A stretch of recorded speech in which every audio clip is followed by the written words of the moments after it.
Қайырлы күн достар, менің YouTube каналыма қош келдіңіздер. Бүгін кешкі асқа қамыр әсіп әзірлейміз. Ол үшін бізге қажетті заттар: бір дана жұмыртқа, салқын су, тұз, сұйық май, ұн қажет болады. Достар, менің каналыма тіркеліп, өз үлестеріңізді қоса кетсеңіздер.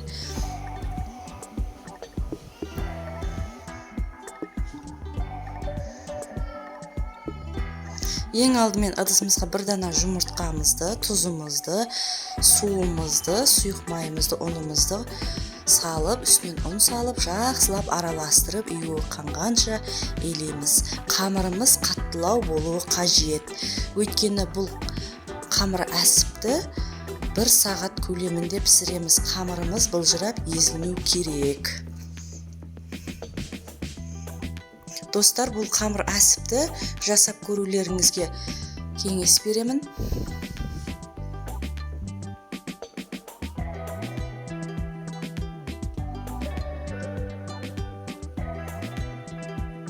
Қамырымызды илеп алып, 20 минутқа тұндырып қоямыз.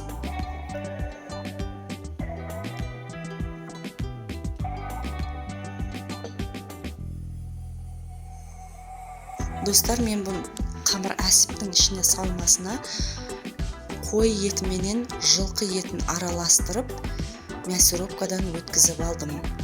Бұл қамыр әсіпке күрішімізді алдын ала қайнатып, көбігі шыққаннан кейін салқын суды жақсылап жуып, суын сорғытып, үстінен фаршымызды және де 4 дана пиязымыздың майдалап турап, тұз, бұрыш, кинза, сыра, паприка барлығын жақсылап араластырып аламыз.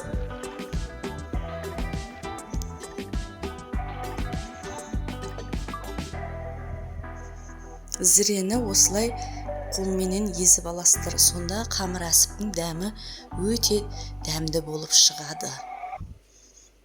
Жасап көрулеріңізге мен сіздерге кеңес беремін. Менің қамыр әсібім ұнайды деген сенімдемін. Мінеки қамырым дайын болды. 2 шетін басып, жақсылап, жұп-жұқа етіп, бір текіс етіп жайып аламыз.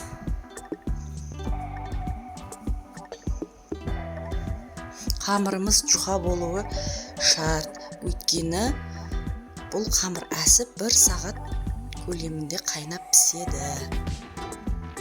Қамырымыз езілмеу керек.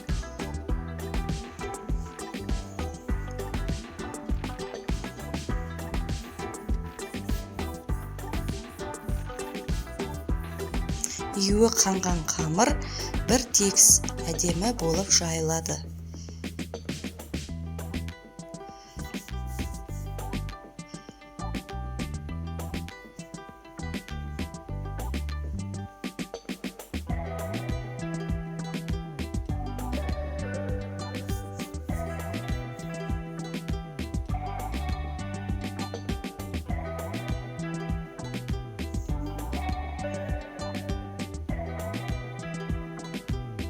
Достар, мен алдын ала қамырымды кесіп алдым. Салмасын осылай бір шетке қойып, конверт етіп орап аламыз.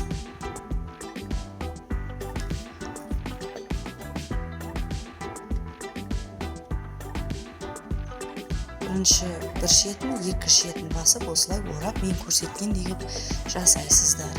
Өте оңай.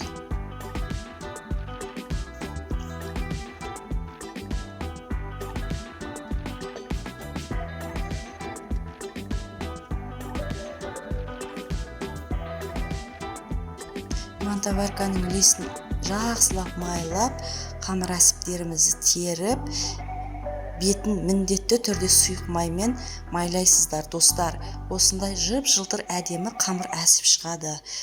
Дәмі өте керемет. Жасап көріңіздер достар. Мен сіздермен қоштаспаймын. Келесі видеода кездескенше.